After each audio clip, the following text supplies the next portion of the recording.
Алтынның кайсы суроолор телепрограммасы берүүнү алып барып жаткан мен Айзада Касмалиева.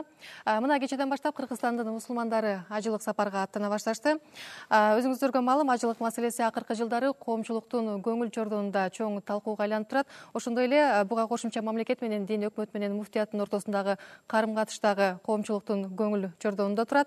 Бүгүн мына ушул эки орчундуу маселени талкуулоо үчүн бул сапар биз студиябызга Кыргызстандын муфтийи Чубак Ажы Жалиловду жана өкмөттүн алдындагы дин иштери боюнча комиссиянын төрагасы Ормон Шаршеновду чакырганбыз. Саламатсыздарбы? Студиябызга кош келипсиздер.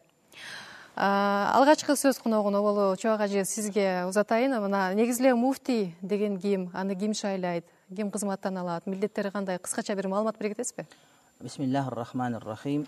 Кыргызстандагы муфтий деген орун бул Кыргызстандагы бардык мусулмандарга лидерлик кылуучу, мына ошолордун атынан сүйлөөчү, Кыргызстан ичинде жана сыртында Кыргызстан мусулмандарынын үнүн жеткизүүчү эң жогорку адам деп эсептелинет. Муфтийди уламалар кеңеши шайлап, аны курултай бекитет. Курултай 5 жылда 2ден кем эмес болуш керек.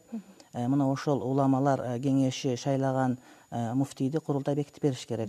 Ал эми курултай болгонго чейинки аралыкта эң жогорку орган уламалар кеңеши болгондуктан уламалар кеңешинин чечими мыйзамдуу жана легитимдүү деп табылат. Кызматтан дагы ошол курултайдын негизинде алынатпы? Жок, кызматтан биринчи кезекте Азирети муфтий болуп иштеген адамдын ден соолугу жарабай калса, же бир кырсык менен өтүп кеткен болсо, же өзүнүн арызы менен бошотулат, же шарият иштерине каршы иштерди аткарган учурда уламалар кеңешинин жарымынын көбүнүн добушу менен кызматтан бошотулат.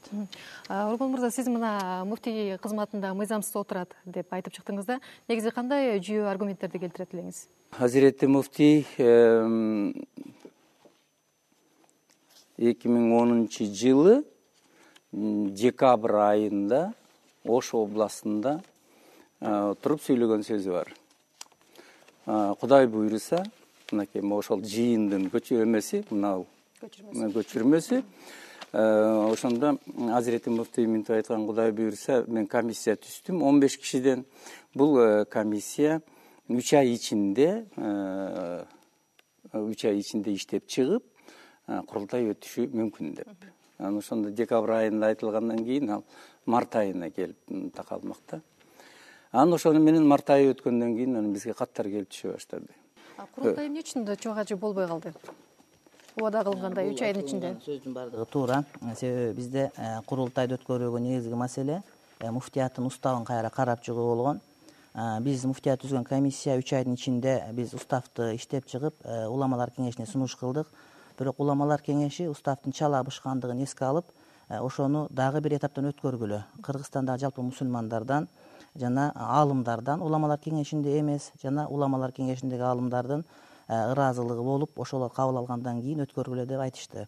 Курултайга азыркы учурда устав акыркы 5-этапта турат, бүтөйүн деп калды. Муну уламалар кеңеши жыйынтыктап берсе, ажылыктан кийин уламалар кеңешинин 2-чи кезектеги жыйналышы болуп, мына ушулар курултайдын качан болорлугун белгилейт.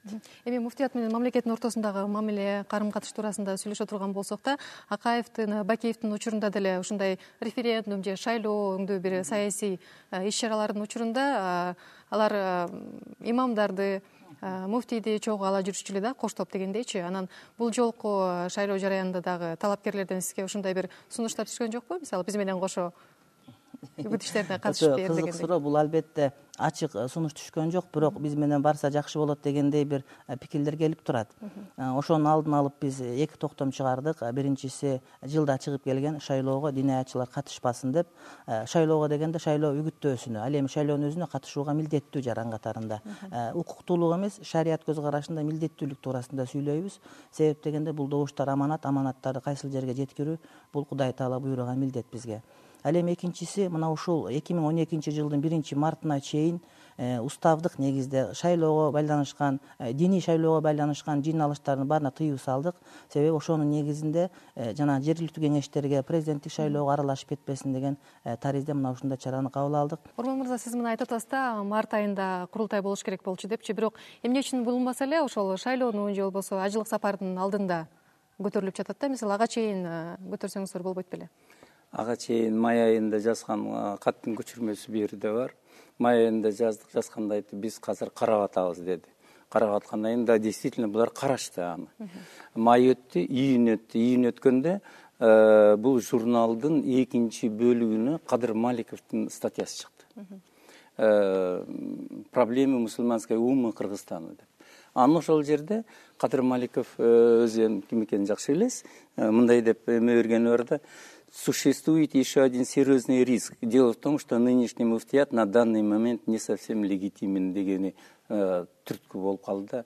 Мына ушуну окугандар анан бизге катты көбүрөөк жасабыз. Эгерде муфтий мыйзамсыз отурса, сиз айткан элеңизде ажылык сапарды уюштуруудагы бир мыйзам ченемдүү болбой калат депчи. Ажылык сапар башталды. Эми эмне болот анда? Мунун себеби кандай да болбосун муфтий өзү жекече бийлик кылып жеке чечим чыгара албайт. Бул биз кайрылган каттын негизинде уламалар кеңешин чакырды. Уламалар кеңеши жанагы долбоорду карап көрдү дагы, долбоор чийик экен. Реформа жүрүү мындай долбоор менен биз эскини эле кайталап коюп атабыз. Бул долбоорду дагы иштеп чыгыш керек деп өзгөртүп койгондон кийин жаңгыз өзү чечим кабыл ала албайт. Аргасыз болду алардын чечимине. Болуптур, анда кийин өткөрөлү. Анда адегенде биз ажылыкты өткөрүп алалы. Ажылыкты өткөргөндөн кийин калганын кандай чечимди кабыл алса уламалар кеңешиники туура болот. Бул киши ошон үчүн баш ийип атат да уламалар кеңешинин чечимине. Анда жазында курултай болсо, чакырылса, муфтий бекитилсе, ошо менен маселе чечилет турбайбы? Чечилет. Өзү бекит. Бул бизге, мамлекетке бир гана коркунучтуусу бул. Канчалык муфтий өзү курултайда бекитилбесе, ошончолук уламалар кеңешинин ичиндеги айрым жанагы ойноп саясий оюнга аралашып алгандар бул кишинин өзүнө гана козголуп алып келет. Чын эле ошондойбу? Бизге ишанын немеси жок. Айта турган маселе могунда турат да. Уламалар кеңеши курултай чакырганда курултай муфтий шайлабайт. Ал жерде шайлоо жөнүндө сөз болушу мүмкүн эмес. Балким мына ошол курултайдын өзүндө курултай бекитет деген пункт алынып салынуусу дагы мүмкүн толук түрдө. Себеби бул пункт мурда болгон эмес. Кайсы бир учурда кээ бир адамдардын бийлигин сактап калуу, диний бийлигин сактап калуу максатында мына ошол курултайга байлап маселени татаалдаштыруу процесстери жүргөн. Азыркы учурда уламалар кеңешинин мүчөлөрү дээрлик баардыгы айтып жатат. Бул маселени биз кайрадан карап чыгуубуз керек болот. Азыр мисалы үчүн биздин Бабанов мырза милдетин аткаруучу, бирок аны эч ким легитимсиз деп айткан жок. Эгерде мени милдетин аткаруучу муфтий деп айткан күндө дагы мен буга макул болбосом дагы аны легитимсиз деп айтканга болбойт. Негизи бүгүн муфтий дейинче муфтияттын маселеси программанын темасы эмес. Бул негизи тек гана баягы муфтият менен мамлекеттин ортосундагы мамиле тууралуу көпчүлүккө маалымат берип коелу деп чечкенбиз да. Бүгүнкү башкы тема бул ажылык. Негизи ачыгын айтканда Кыргызстанда ажылык, зыяратчылык деген бир ыйык түшүнүктөр акыркы мезгилде коррупция, жемсөөлүк деген сөздөр менен бир аралашып калгандай туюлуп калды да. Анан мына сиз айтып жатасыз, быйыл ажылык сапар таза өтөт деп. Кантип ишендирет элеңиз? Кепил боло аласызбы сиз? Мен буга кепил болгонго аракет кылам. Себеби Кудайдан башка эч ким так убада бере албайт. Бирок ошол мен быйыл максат кылган иштеримин дээрлик барды ишке аш десем болот. Мисалы үчүн 4,5 миң, андан кийинки 5 миң адамдын аты толук так болуп, консулдар келгенге чейин массалык маалымат каражаттарын атайын органдарга жиберилди. Ал эми экинчиси, мына ошол 5 миң адамдын баардыгы кыргыз жарандары атайын кызматта текшерип чыгышты. Буну жетиштиби текшерип? Жетишти. Андан сырткары биз айтканбыз, паспорттарды, ошол виза чапталган паспортты уурдап кетпеш үчүн визаларын самолетко чыгаарда гана беребиз деген. Мына кечеөгү эмеде дагы мына ошондой кылып таратып бердик биз. Ошол жерге чейин атайын аскерлер менен коштоосунда барып, паспортторду, билеттерди колдоруна бирден өткөзүп бердик. Ушуну менен көп нерсеге чек койдук. Андан сырткары мисалы былтыркыдай кыңыр иштери кайталанып кетпейт деп кепилдик бере аласызбы? Жок, ага кепилдик бере албашы мүмкүн. Себеп дегенде бизде атайын ошондой визаларды жасап чыгара турган бир адамдар болушу мүмкүн, же кошумча бир жанагыдай бир жасалма саткан болсо, ага биз жооп бере албайбыз. Бирок биз тараптан берилген бардык виза биздин көзөмөлүбүздө болот, бардык аттары катталган.